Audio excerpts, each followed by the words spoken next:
క్రూరగ్రహాలు ముఖ్యంగా జాతకుని పైన చాలా ప్రభావం చూపిస్తాయి. వాటి యొక్క సంచారం ఎలా ఉంది అనేటువంటి విషయాన్ని మనము చూసినట్టయితే అందులో శని 2.5 సంవత్సరాలు కూడాను ఒక రాశిలో సంచరిస్తూ ఉంటాడు. కాబట్టి శని యొక్క ప్రభావము జాతకుడి పైన చాలా ఉంటుంది.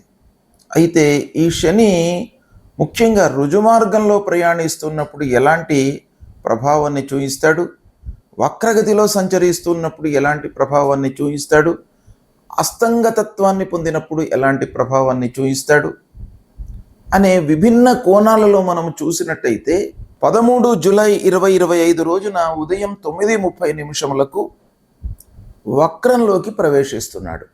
అంటే వక్ర మార్గంలోకి ప్రవేశించి ప్రయాణం కొనసాగిస్తున్నాడు. ఎప్పటి వరకు ఉంటున్నాడు? 28 నవంబర్ 2025 ఉదయం 9:15 వరకు ఈ వక్రత్వాన్ని పొంది ప్రయాణాన్ని కొనసాగిస్తున్నాడు.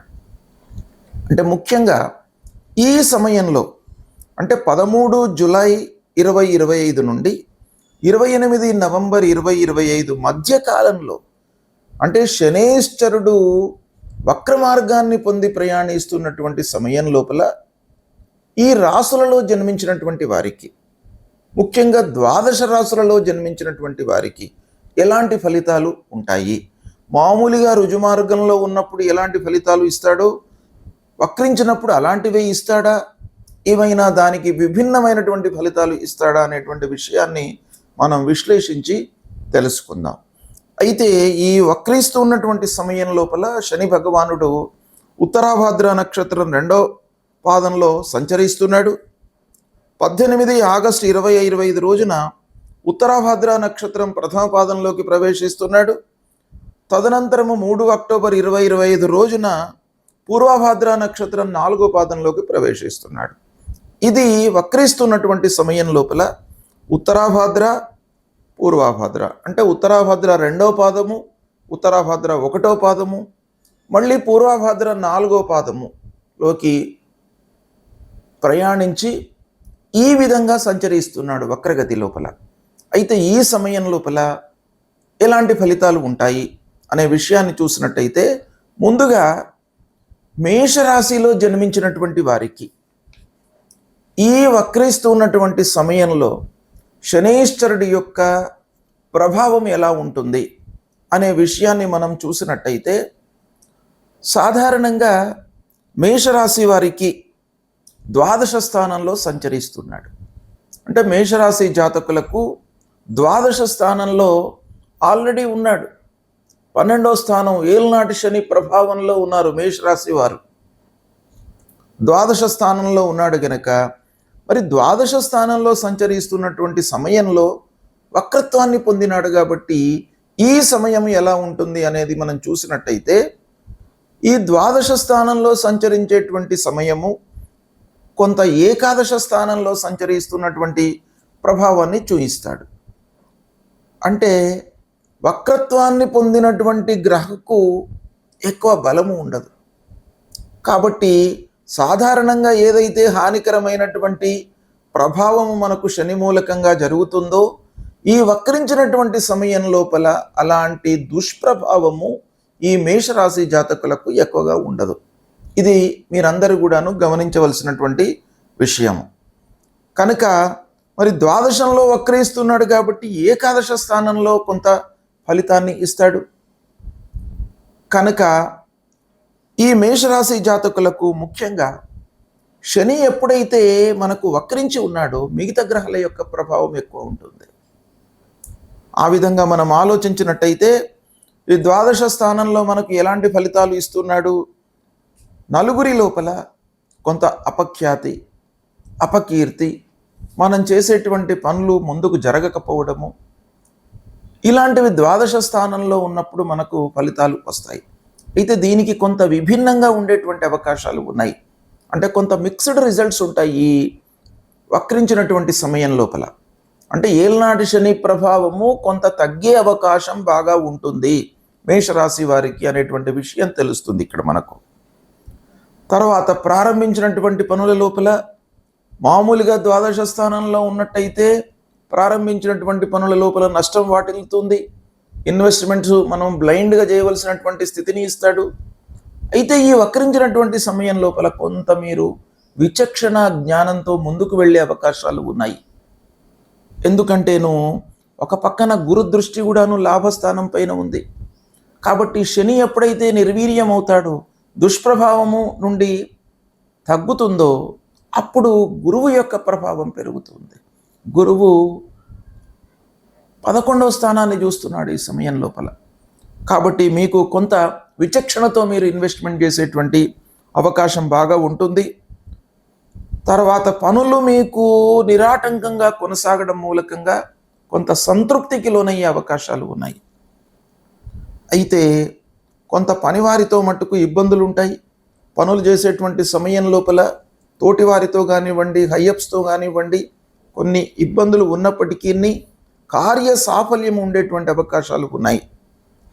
ఇక మీరు ముఖ్యంగా ఈ వక్రించినటువంటి సమయం లోపల మీకు మంచి ఫలితాలు కలిగే అవకాశాలు ఉన్నాయి. కాబట్టి ఎలాంటివి కలుగుతుంది అని అంటే, మీరు కొంత పనులలో ప్రారంభించేటువంటి పనుల లోపల కూడాను ఒత్తిడికి లోనైనప్పటికీ, ఆఫీసులో పనిభారం పెరిగినప్పటికీ, హైయప్స్తో కొంత మీకు గ్యాప్ ఏర్పడినప్పటికీ పనులు పూర్తయ్యేటువంటి అవకాశం బాగా కనబడుతుంది. కొంత అనారోగ్య సమస్యలు, ఆర్థికమైనటువంటి సమస్యలు ఒక పక్కన ద్వాదశ స్థానంలో ఉండడం మూలకంగా మీరు అనుభవించారు. అయితే ఈ వక్రించినటువంటి సమయం లోపల కొంతవరకు మీకు ఆ నష్టం కానివ్వండి, ఆ వృధా ఖర్చులు కానివ్వండి, కొంత మేకప్ అయ్యేటువంటి అవకాశాలు ఉన్నాయి. కొంత తగ్గుదల కనబడుతుంది. ఇక ఆరోగ్యం పైన కూడాను మీరు మనస్సు నిలుపుతారు. ద్వాదశంలో ఉన్నప్పుడు మీరు పనిభారం మూలకంగానే కానివ్వండి, సమయం దొరకకపోవడం మూలకంగానే కానివ్వండి, ఆరోగ్యాన్ని నిర్లక్ష్యం చేసే అవకాశాలు బాగా ఉన్నాయి అక్కడ. అయితే ఇప్పుడు ఈ వక్రించినటువంటి సమయంలో దానికి పూర్తి భిన్నమైనటువంటి ఫలితాలు మీకు ఉంటాయి అనేటువంటిది శాస్త్రం చెప్తుంది. కనుక ఈ సమయము మేషరాశి జాతకులకు శనిరీత్యా ఆలోచించినట్టయితే ఈ వక్రించినటువంటి సమయం బాగా కలిసి వస్తుంది. దీన్ని కొంత మీరు ఆలోచించి ఇన్వెస్ట్మెంట్స్ చేసినట్టయితే మీకు లాంగ్ టర్మ్ లోపల ప్రతిఫలాలు మీరు అందేటువంటి అవకాశాలు బాగా కనబడుతున్నాయి. దీన్ని సద్వినియోగం చేసుకోండి. ఈ వక్రించినటువంటి సమయం ముఖ్యంగా 13 జూలై నుండి 28 నవంబర్. ఈ సమయంలో ఒక పక్కన గురువు కూడాను మీకు గోచార రీత్యా తృతీయ స్థానంలో ఉన్నాడు, అంటే బాధక స్థానంలో ఉన్నాడు. అయినప్పటికీ గురు దృష్టి ఉంది. గురు దృష్టి మీకు అదృష్ట స్థానం పైన ఉంది, లాభస్థానం పైన ఉంది. కాబట్టి ఇక్కడ శని ఎప్పుడైతే వక్రించి దుష్ప్రభావం తగ్గుతుందో అప్పుడు గురు డామినేట్ చేసి మీకు మంచి ఫలితాలను ఇచ్చేటువంటి అవకాశాలు ఉన్నాయి. ఈ సమయాన్ని సద్వినియోగపరచుకోండి. మేషరాశి వారికి మంచి ఫలితాలు కలుగుతాయి. శని వక్రిస్తున్నటువంటి సమయంలో కలిగేటువంటి గోచార ఫలితాలను చూసినట్టయితే వాటికి కొన్ని పరిహారాలు చేసుకోవడము చాలా అవసరము. పరిహారాలు అనేటప్పటికీ మనకు 2 విధాలుగా శాస్త్రం చెప్తుంది. ఒకటి మనం చేసుకోవాలి, అంటే స్వయంగా శని ప్రభావము ఏ ఏ స్థానాలపై ఉంది, మనం ఎలాంటి రెక్టిఫికేషన్స్ మనం తీసుకోవాలి. ద్వాదశ స్థానంలో ఉన్నాడు, వృధా ఖర్చులు పెట్టిస్తాడు. జన్మస్థానంలో ఉన్నాడు, శారీరకమైనటువంటి ఇబ్బందులు ఇస్తాడు. అర్ధాష్టమ స్థానంలో ఉన్నాడు, మనిషికి ప్రశాంతత లేకుండా చేస్తాడు. అష్టమ స్థానంలో ఉన్నాడు, ఆకస్మికమైనటువంటి ఇబ్బందులను ఇస్తాడు. ఇలాంటివి మనము గుర్తించి వాటికి సంబంధించినటువంటి ఫలితాలు, దుష్ప్రభావాన్ని మనం ఎలా రెక్టిఫై చేసుకోవాలి, ఎలా అధిగమించాలి అనేటువంటి విషయంపైన మనం మనసు నిలిపి ఖర్చులను తగ్గించుకోవడము, ప్రశాంతత కొరకు మనం ఏం చేయాలి, అనవసరమైనటువంటి ఆలోచనలను మనసులోకి రాకుండా చూసుకోవడము, ఆకస్మికమైనటువంటి విఘ్నాలు రాకుండా ఉండడానికి వెల్ ప్రిపేర్డ్గా మనము పనులు ప్రారంభించాలి. అంటే ప్రారంభించేటువంటి పనులలో ఆకస్మికమైనటువంటి ఇబ్బందులు వచ్చే అవకాశాలు ఎప్పుడు ఉంటాయి, మనం బ్లైండ్గా ఆ పనిని ప్రారంభించినప్పుడు. కనుక ఆ పని గురించి మనము వెల్ ప్రిపేర్డ్గా ఉండాలి, కూలంకషంగా ఆలోచించాలి. ఇక ముఖ్యంగా మనిషికి ఆరోగ్యాన్ని ఇచ్చేటువంటి స్థానము 1వ స్థానము. ఈ 1వ స్థానంలో సంచరిస్తున్నప్పుడు చాలా భయభ్రాంతులకు లోనయ్యేటువంటి అవకాశాలు ఉంటాయి. దీన్ని రెక్టిఫై చేసుకోవడానికి మనము ఏం చేయాలనేటువంటి మార్గాన్ని మనము వెతుక్కోవాలి. ఇది మనం చేయవలసినటువంటి కర్తవ్యాలు. రెండవది, ఇవి చేస్తూనే మనకు అందనటువంటివి కూడాను చాలా ఉంటాయి. మనిషి యొక్క ఆలోచనలకు, బుద్ధి జ్ఞానానికి అందనటువంటి విషయాలు ఎన్నెన్నో ఉంటాయి ప్రపంచంలో. వాటి నుండి మనము విముక్తులు కావడానికి, రెక్టిఫై కావడానికి, వాటిని మనము ఒక సరైన మార్గంలో మనం చేసుకోవడానికి భగవంతుడి యొక్క అనుగ్రహం కొరకై పరిహారాలు చేసుకోవాలి. అందులో భాగంగా శనైశ్వరుడికి ముఖ్యంగా మనం ఏం చేయాలి? ప్రథమతః దానాదులు, అంటే దానము. ఎలాంటి దానం ఇవ్వాలి? నల్లటి వస్త్రము, నల్లటి నువ్వులు, ఒక ఇనుప ముక్క,